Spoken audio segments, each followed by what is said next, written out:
2 decades of partnership. Your Excellency, at this point, I would like to invite the Governor, Nairobi County, to come and make some remarks. I'm made to understand he's an old boy of KEPSA. Tumpigie makofi tafadhali akija. Karibu sana, Governor.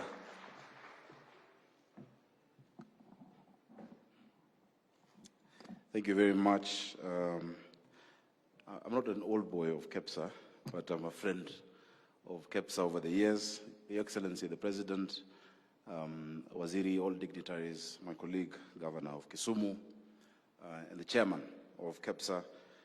Indeed, I'm really pleased to be here today to congratulate you on this milestone, having achieved 20 years of KEPSA.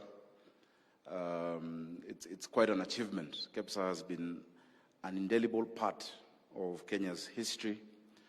I was watching a video just a few hours ago of KEPSA at 10. Now, many of you looked a bit different. Lee, you look the same. You look the same. The most outstanding was Koi, Kariuki. And in that video, what you were talking about, and of course we saw two of our late friends, Karanja Kabage and Chris Kirubi on that video. But what they spoke about was the coming together of the private sector and government from the time of transition. And at that time, of course, Professor Nyong'o, who will speak, played such a big role as Minister for Planning. At every point when this country needed to make a policy decision and to anchor an economic blueprint, from the poverty reduction strategy paper that then transitioned to the economic recovery strategy paper for wealth creation and employment, the solid policy positions that have driven this country up to Vision 2050 have been thanks to the engagement of KEPSA and the government. And I think you should applaud yourselves for that. Those blueprints have really guided a lot of what we're doing as a country. And our president now, implementing the plan and the bottom-up economic transformation agenda, Your Excellency, we must build together with the private sector. Right now, as the county of Nairobi, we're looking at the next 25 years. In 25 years, 10.5 million people will be in this city. Our population will grow. 65% of the world, is going to be in Africa. Our generation is really young. Our median age is 19. We must do the same thing that KEPSA is so good at in planning for the future. So in January, I'll be coming to you to contribute some of your ideas and your members on the Nairobi Vision 2050 planning steering committee. We must do it together, just how you did it for the country before. The future will not plan itself. In 1950, 22% of the world was in Europe and 7% in Africa. In 2050, 25% of the world will be in Africa and 7% in Europe. Unless we future-proof, and of course 65% of those will be in cities. So unless we start planning forward, even as we grapple with the day-to-day challenges that we're facing, you've mentioned water, which I will just mention something small about, physical infrastructure. You know what happens when it rains with the floods, what happened in our city. We must be able to do it now. I'm really grateful that throughout the last at least 12, 13 years, I've been a close partner to KEPSA from Parliament. At every turn when I was chairing committees with your roundtables, when we brought legislation, we worked very closely together on the 30% procurement opportunities for women and youth. We worked closely on the National Employment Authority bill that I brought in 2015, thereabouts. And we worked even closer when I was a senator for Nairobi. We did the first roundtable for a specific county senator and also for the governor. And I think maybe the last 1 year has been a bit busy for all of us, but I hope we can revive that with the Vision 2050 planning. The president is dealing with a lot of challenges that have, come over the years, and so am I. You need water for your businesses, and that's the example I'll just pick. Every day, our county of Nairobi, where most of your businesses are domiciled, receives 525.6 million liters of water. That is the quantity that we can get. That is our treatment capacity. Yet the demand is 900 million liters of water. That is a huge gap. And the reason for that gap was that for a long time, there had not been the right investment in that critical infrastructure. It's not something that will be solved in a day. We had only 4 sources of water. The first in 1906 by the colonialist, Kikuyu Springs, 6,000 cubic meters. The second one, 1928, what we call Ruto Dam. The third one, 1956, Sasumu and Nyandarua, which is the second biggest, 60 million liters. And the final one was Ndakaine, that gives us 84%. Between then and now, there had been no extra investment, but the demand has been growing. As we speak, and I want to thank the president was able to unlock the Northern Collector Tunnel. The Northern Collector is adding 140 million liters per day into Nairobi. We are now at the final stages of testing. The testing, Your Excellency, on turbidity and the quality of the water is complete. We're waiting for you to come commission because they need water for their businesses. They need water. Is EABL here? I don't know if EABL is here. They're our biggest customer. Out of the 525.6 million liters, they take 100 million liters per day. And so they leave Nairobians with just the rest. But somebody told me Nairobians end up still drinking that one, which EABL has taken. They drink it in other ways. And so with that is an example of how we need to partner, because we need now to think of the next 1 million liters of water. The demand is growing by 4% each and every year. I think it's a good opportunity for us to look into partnerships, what we can do together. I want to commend many of your members, because some of the interventions we've been able to do in the city have been with your members who have decided, look, I can take care of this part, where my building is, where my company is, because there's that resourcing gap that we have in the city. The other thing I will mention, because I know we don't have much time, is on the issue of infrastructure. We're working really hard to provide world-class infrastructure in the city. I know we have a gap that we must fill. Many of the roads you've seen have had issues. And Your Excellency, they don't care whose road it is. They will show vehicles on a national road and they say, Sakaja has filled the roads with his dimples. And they say, we don't want them on the road. Let them stay on your face. And I bear the brunt of it, even if it's a national road. Yesterday, the whole day we were with Waziri Chirchir from ABC Place all the way to Wathi River, looking at the undercarriage of the expressway. And we got those contractors who have been working on that. And we've committed. I want to thank the president, because we've agreed, whether it's a national road or a county road, we're coming together. The president has committed to inject money. I will not say how much, Your Excellency, so that it doesn't change. I know what you and I have agreed on. We're ready with that cooperation agreement so that we can have the kind of infrastructure to attract investments in Nairobi. God has blessed us with the gift of location. From Nairobi, you're in Dubai in 5 hours. You're in Schiphol, in Amsterdam in 8 hours. You're in London in 8 hours. You're in New York in 14 hours. And it's actually 10 hours, 11 hours coming down. It's faster. I think because it's downhill. I'm told the pilot anakanyanga clutch and it comes faster.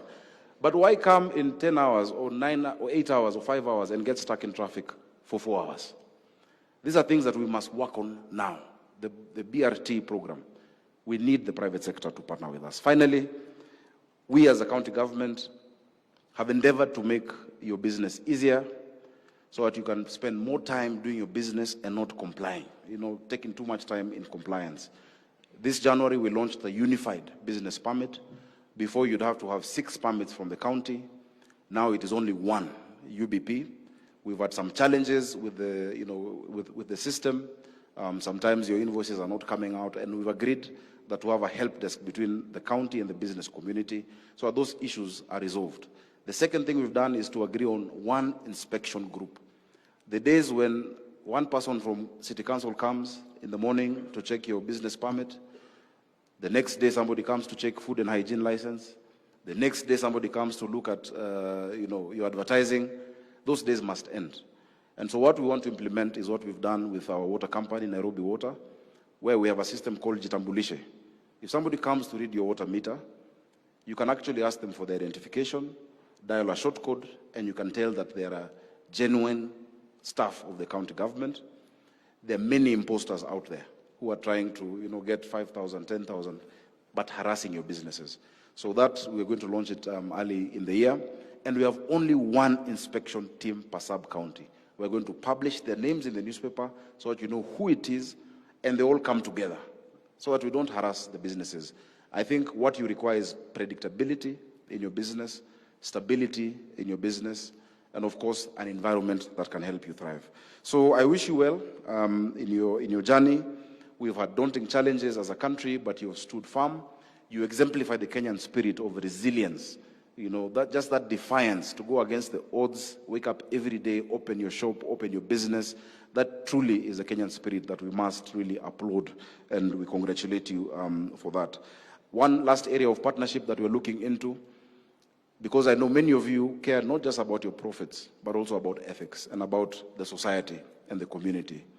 I'm grateful because since we launched our cash-free policy in Nairobi County, many of you have complied. We said all our revenue streams are now digitized. We've raised record revenue. This year we hit shy of 13 billion from the previous 8 billion, and it is you who've been paying. We want you to see your money working for you. But that challenge which we saw, that many of our children were missing out of school because of hunger. 1 out of 4 children in Nairobi was not going to school because of hunger. Together with the president, we launched a feeding program in this city. We've built already 17 central kitchens, and every single day, 310,000 children are being fed at 5 shillings. I hope that is an area that we can partner between the county and your businesses, because we're setting up a governance structure for it, a board where you can be members and you can support a child, or you can give us some of your produce to feed the future of our county. So asanteni sana, hongera for 20 years. Allow me to invite my colleague, Governor Nyong'o, to say something. Governor Nyong'o was instrumental during those early days. Please, let's clap for him as he comes on stage. Then I'll invite Waziri.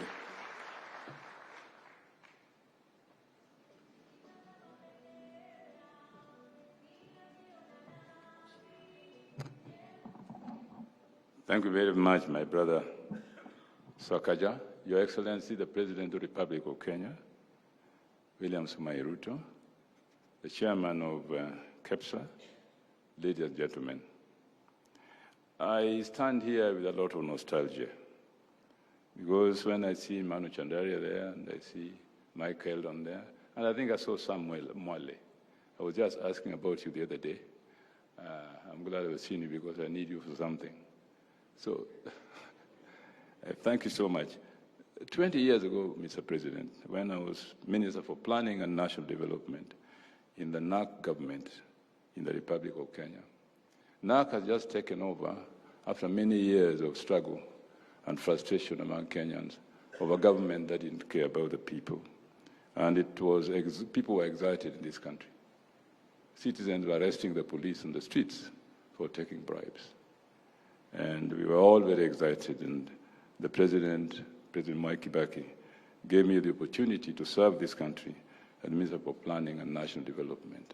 I could not believe the interest people showed in trying to get a blueprint for the future of this nation. I will not go into this, that's nostalgia, but what happens at Vaja Lodge in Mombasa, when we all came together to discuss this future, is what gave birth to KEPSA. And in that regard, then we thank Mwale, Mike Chege, and David D, who were part of my advisory team, and Manu Chandari and Mark Eldon, who stood for the private sector in discussing how we can work together. And I discussed with Manu over dinner one day, and I said, why doesn't the private sector come together rather than come to us as Kenya Association of Manufacturers, Kenya whatnot?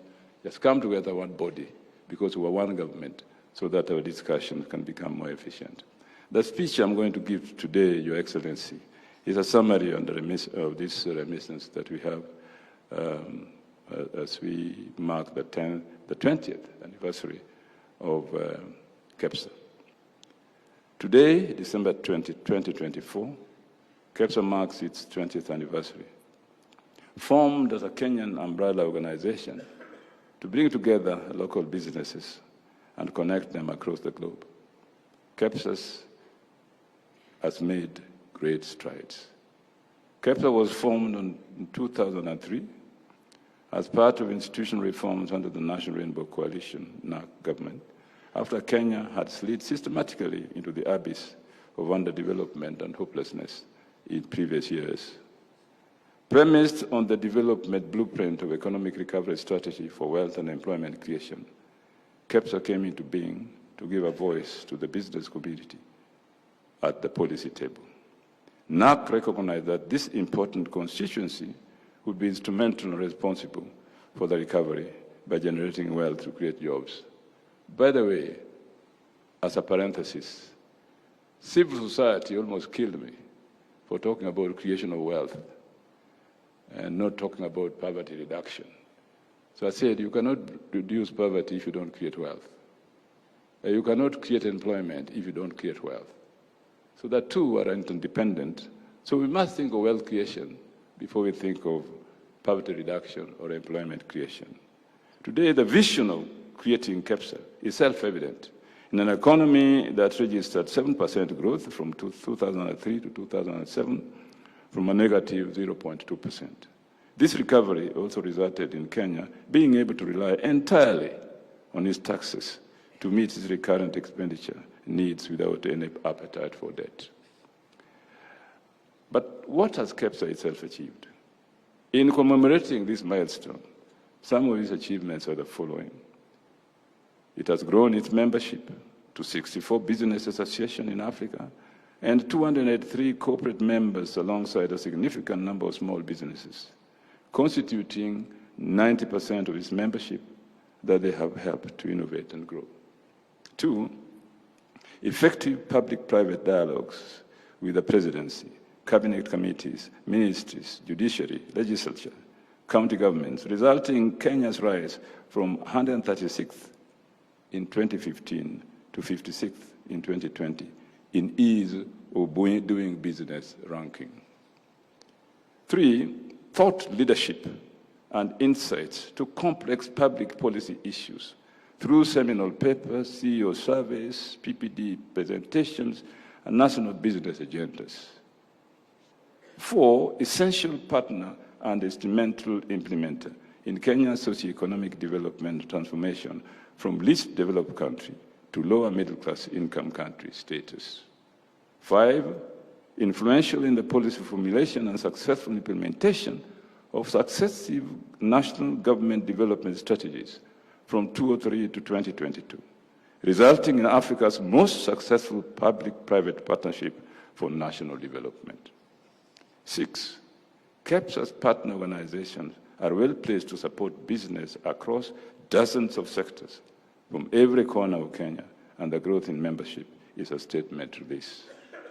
KEPSA's public-private dialogues, global networking, and establishment of the KEPSA Foundation are some of the notable programs that continue to support businesses in various sectors, from subsistence agriculture, SMEs, to AI, with practical advice and trustworthy connections.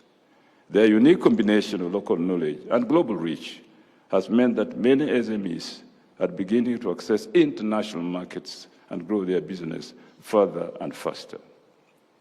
But how has KEPSA been helping businesses? With 90% of its membership being SMEs, these companies have benefited from personalized business advice that has helped them to enhance their international potential. KEPSA thought leadership, tapping into the collective thinking of its membership, has been instrumental and influential in this regard.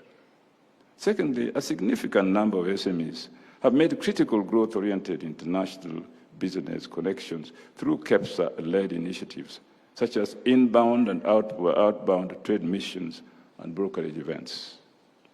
Many of KEPSA members are experiencing vertical growth, that is, from SMEs to middle-sized and ultimately large companies, from tailored innovation support services and strategic partnerships locally, regionally, and nationally. But KEPSA faces certain challenges. And these are insights I've gotten from business community in Kisumu. First, power quality.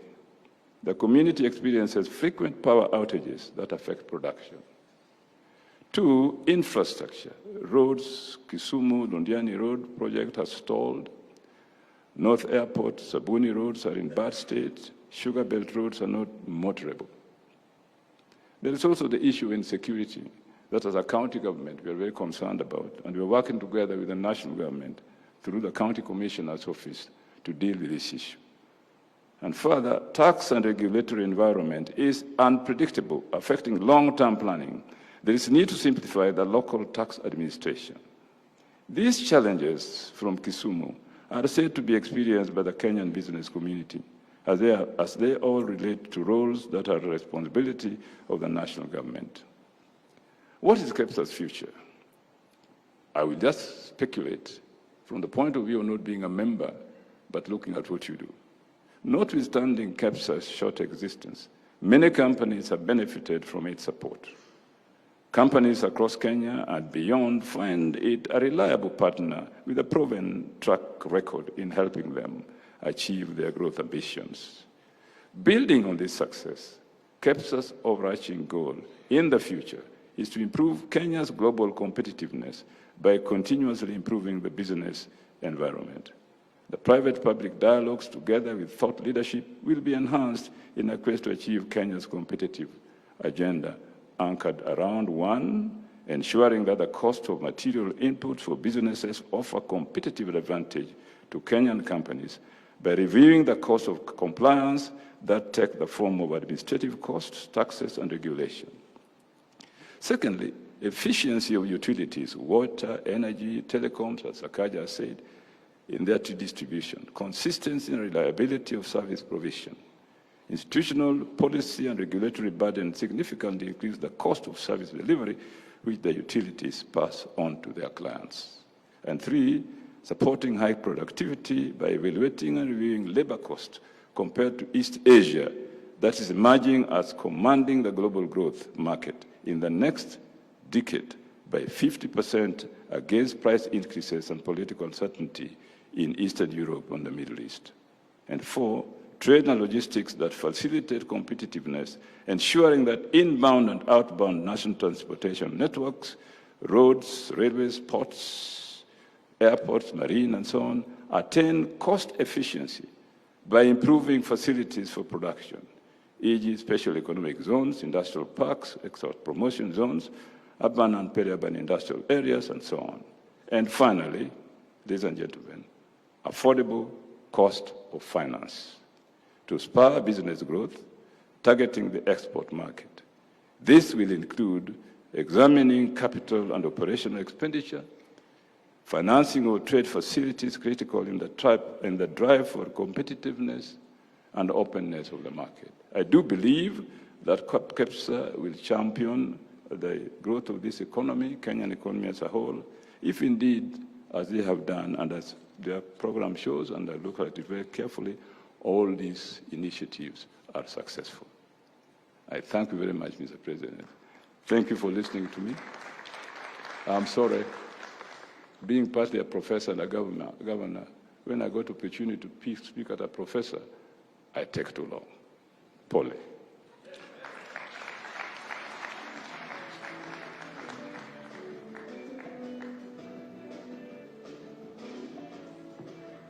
Another round of applause for Governor Nyong'o. Thank you very much, sir.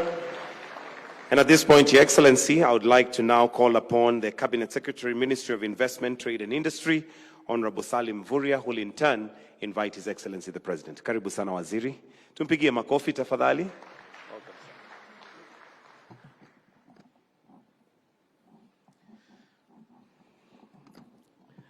Your Excellency, Dr. William Samoei Ruto, President of the Republic of Kenya, Your Excellencies, Governors, Nairobi County and Kisumu County, the Chair of KEPSA, Dr. Bedi, and also the CEO, the Executive Board, ladies and gentlemen. Your Excellency, allow me, before I invite you to speak, to just make a few remarks, especially now that this is a celebration for 20 years. So I want to congratulate KEPSA for the 20 years anniversary, because in 20 years you have really made a huge contribution to the development of our country, and especially economic growth. As a ministry, Your Excellency, we have had a very close engagement with KEPSA. and KEPSA have been very responsible for the Finance Act of 2023, where a number of issues that they had raised were included, including the Finance Bill of 2024. And Your Excellency, even now as we discuss the tax laws, which are very critical in ensuring that we have a much more predictable investment environment, and also the Business Laws Amendment Bill. All these pieces of legislation, Your Excellency, have a very big input from KEPSA. I also want to recognize KEPSA's contribution to the implementation of Vision 2030 and also the National Plan. And as a ministry, we will continue to work with you so that we enable a much more friendlier business environment. Your Excellency, one of the areas that is also very critical is also to acknowledge and appreciate that within your transformative agenda, Your Excellency, you have created new horizons that KEPSA can also benefit and also take advantage of, especially on matters of the digital and creative economy, which is a very new area in terms of technological investments. The other areas of special economic zones, export processing zones, the county aggregation and industrial parks are providing new opportunities for investment within the KEPSA fraternity. So as a ministry, we will continue to work together with KEPSA to ensure we tap their experiences, because they are the ones who have a lot of experience in most of the government policies. And in that regard, therefore, we will have policies and other administrative decisions that resolve most of the issues that KEPSA is facing at the moment. Your Excellency, I also want to say that on matters national unity, it is not a political project.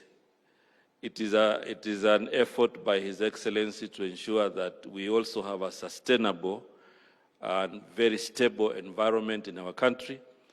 And I would want to urge all of us, even as we are in the private sector, we support His Excellency as he continues to engage broadly to unite the country and also within the framework of the broad-based government.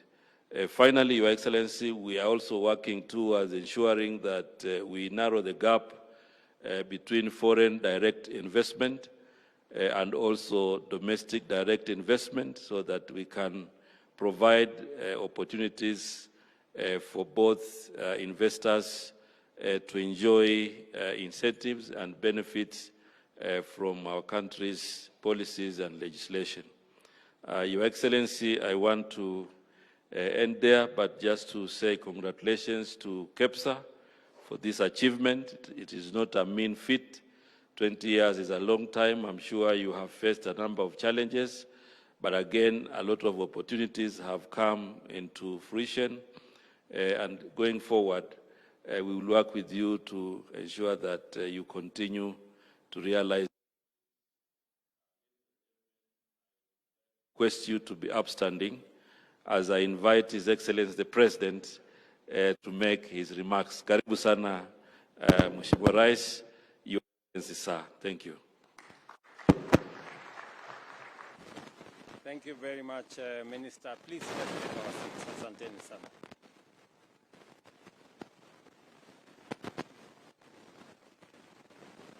Thank you very much. Excellencies, honorable members present,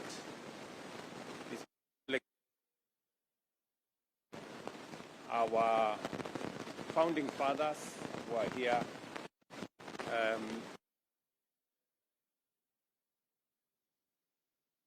I'm honored to join you this evening to celebrate KEPSA's 20 years of transformative contribution to Kenya's socio-economic development, a milestone that highlights the power of partnership and collaboration between the government and private sector in driving national progress. Over the past 20 years or 2 decades, Kenya's economy has experienced extraordinary growth. A consistent GDP growth rate of 5.6%,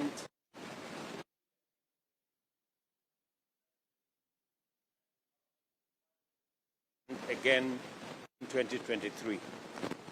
This impressive and resilient performance demonstrates the economy, a dynamic and vibrant private sector that continues to serve as a cornerstone of our economic development.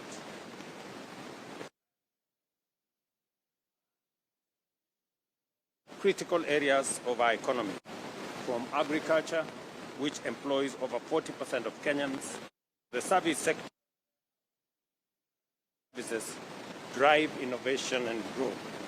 Tourism has also played a pivotal role, with accommodation and food services recording a growth of 26% in the second quarter of this year. Together, these sectors form the bedrock of our shared prosperity.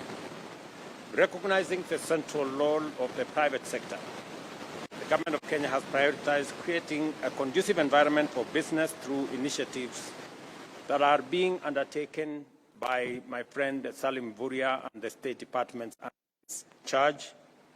These platforms facilitate continuous dialogue between government and the private sector, ensure the implementation of necessary reforms, and promote policy alignment to drive economic growth.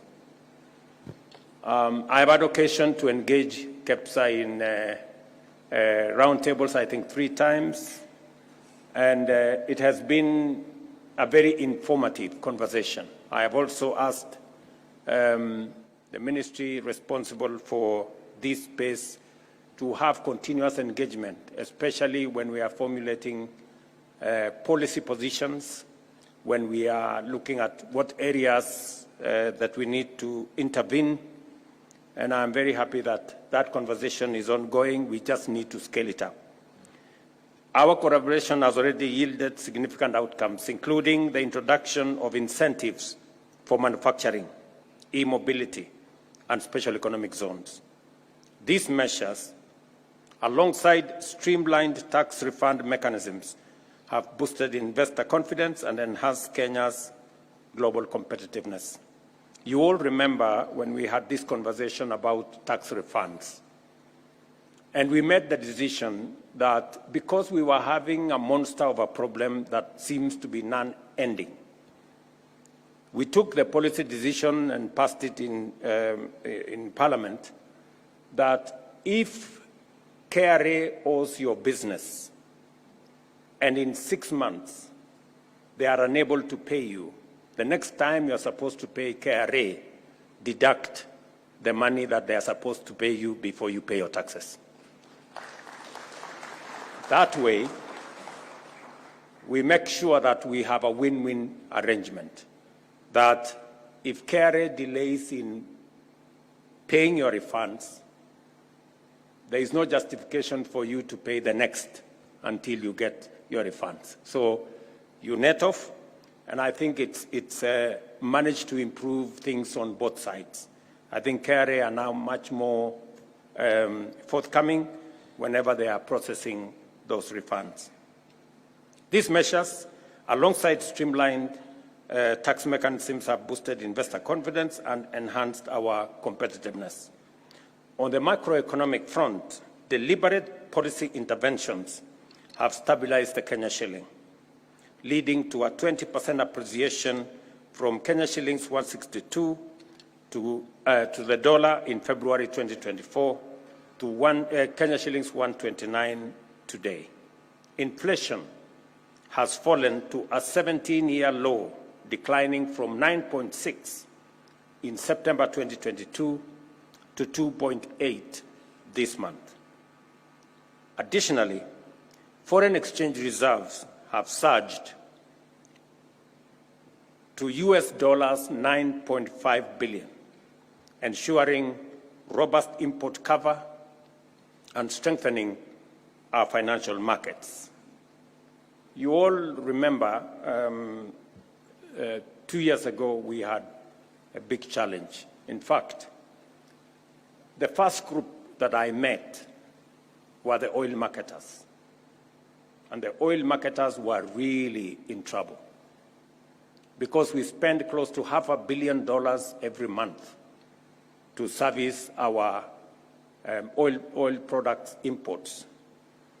It was a big challenge, and we managed to design an innovative mechanism working with local banks and structured what many people did not think it was going to work. But today, we have a working mechanism that has removed pressure from banks. I remember banks had become rationing dollars that are available to importers. We have since resolved that issue, and I am very confident about the future, that even companies that could not remit dividends to foreigners, and they had to wait for months to be able to do that, that challenge has now been removed, sorted out, because we have consistently worked with the private sector to identify areas of collaboration and partnership that would help to resolve the challenges that face our economy. I must say here that for the first time, I realized why a big bank is necessary. Because all the other banks took off, and we were left with Kenya Commercial Bank, and they sorted us out. Congratulations, Kenya Commercial Bank, for standing in the gap. Subsequently, many other banks have come on board, and we are now working together with confidence with all the other banking institutions. The outcomes, of course, have restored market confidence, significantly reduced the cost of servicing external debt, and created fiscal space to support our development priorities.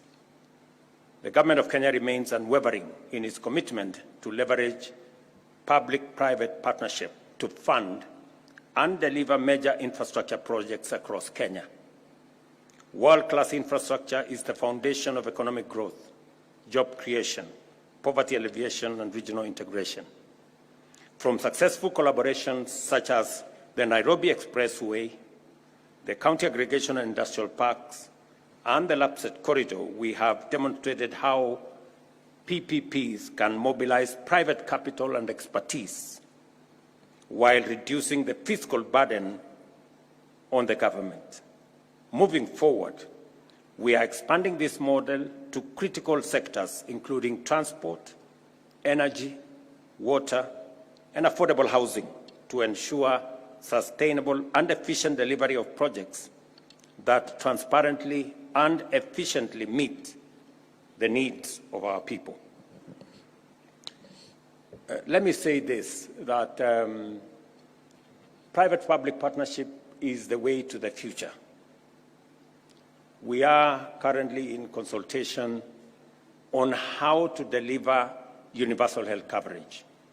And one item that is critical to the delivery of universal health coverage is equipment in our hospitals, whether we are talking about MRI equipment, whether we are talking about dialysis equipment, and many other equipments that are necessary for the delivery of UHC. Of course, apart from human capital that we require, and apart from medical commodities that we require. And we have agreed in a structured manner with all the stakeholders, including our county governments, that using the model that we used before under the managed equipment service, we have improved on that model. In that model, we contracted suppliers who supplied equipment, and we used the equipment to deliver service. We paid the suppliers for that equipment over time. This time round, we've made it even better. We have told the suppliers, because the challenge we had in the other program was that we had some equipment delivered to some hospitals that did not work, and yet we paid for them. And some of the time the equipment worked, some of the time it did not work, but we paid for them. So we told them this time round, you deliver the equipment, because this is a public-private partnership. We will pay you for the service of that equipment. If you deliver for us one MRI service, we pay for that service. If the equipment is down, we don't pay. If the equipment is not functioning, we don't pay. That way, everybody does their part of the bargain. Equipment that we have used public money to pay, yet not working. Or we also eliminate paying for equipment that is not providing any service.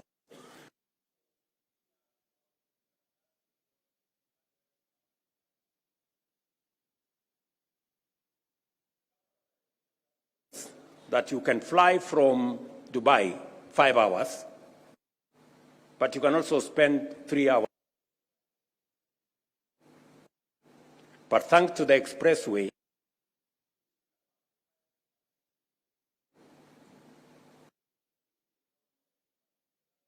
did not put any money in the expressway.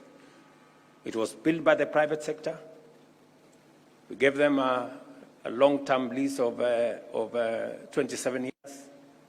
They will recover their money from the tolling, and we are all happy. We can now take between 10 and 15 minutes to be in the city center. We don't have to spend 3 hours.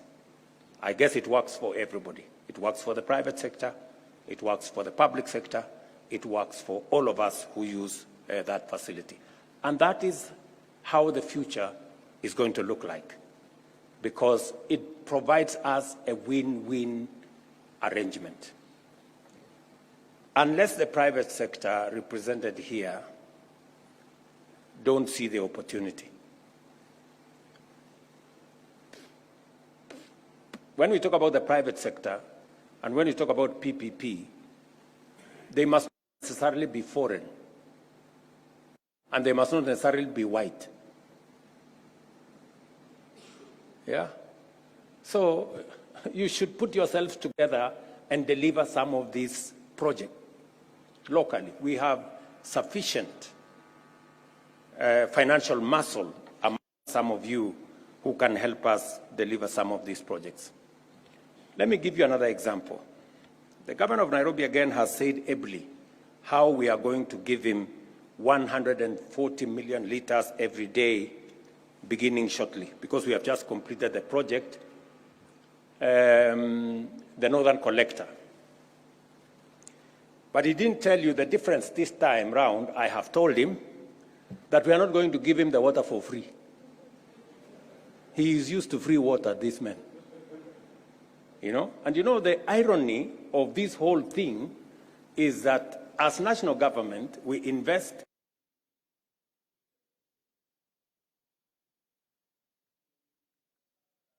deliver water to utilities. And when that water comes to the city, it is free. So we go looking for taxes from Kenyans to go pay for the dam. And meanwhile, we have delivered water for free to our city. And that is why the city sometimes is not conscious. That's why most of that water is wasted. Because if you get some water for free, you are not very keen on how you use it, you know? So now I signed the law 2 weeks ago, the new water bill.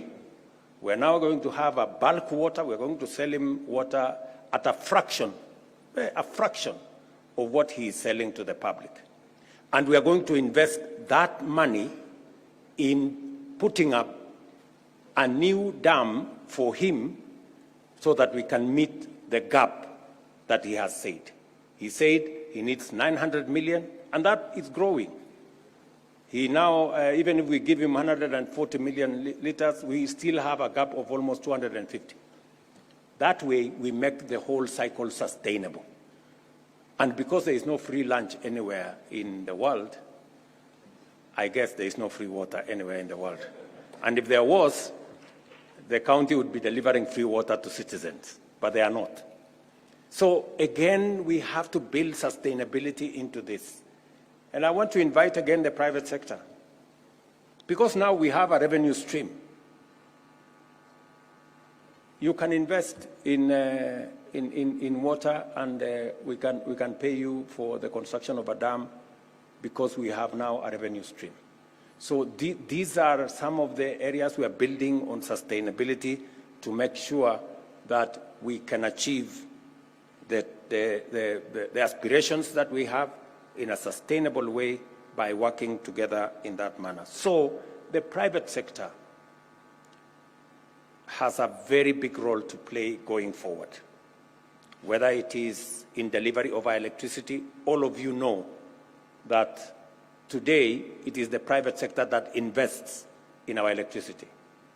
Through the power purchase agreement, once we give you a power purchase agreement, you can put your money in generating electricity. And that is what is going on with all the green energy we are producing. Now we have a water purchase agreement. We are going to have the next thing so that we can invest in that area. Let me also say the following. Because we are discussing about KEPSA and the private sector and what they can do. Look at what we did with Kenya Power. We made the decision that Kenya Power is not entirely going to be run by government or directors from government. That is why we surrendered 4 director positions of Kenya Power to the private sector. And we asked the people in that space who were equally shareholders of Kenya Power to give us directors to run that entity. And I pulled back government influence from Kenya Power. Look at the transformation we've had. This year, Kenya Power, that has made losses forever, made a profit of 36 billion. This year. That's what it is. That's what the private sector, the difference the private sector can make. And we can continue, and we can continue, and we can continue. And that is why the private sector in Kenya is punching below its weight. There are bigger opportunities. The private sector needs to be much more robust. I will give you another example. We are, as a country, we have the 3rd largest livestock herd in Africa, Kenya, that is. We have the 3rd largest herd of livestock in Africa. And the irony is that we import all the leather products, all the shoes, and we throw away our hides and skins. I have looked for a guy called Rao. I have begged him. I don't know whether Rao is in this meeting. And I have really been on his case because he happens to have an idea of what we can do around leather, because at least he's producing local leather in Kenya. And we want to support that enterprise. I was talking today to the pastoralist community in Kenya, why we need to do more professional flaying of removing of the skin, that is, and hides. Why we need to do more in that space to invest. And I have made a decision that Kenania, which has been a big challenge here, by January, it should be working, so that we can do more around leather. We can expand our leather products and make sure that we take the country to the next level. Again, to the private sector, there is huge opportunity in the leather space.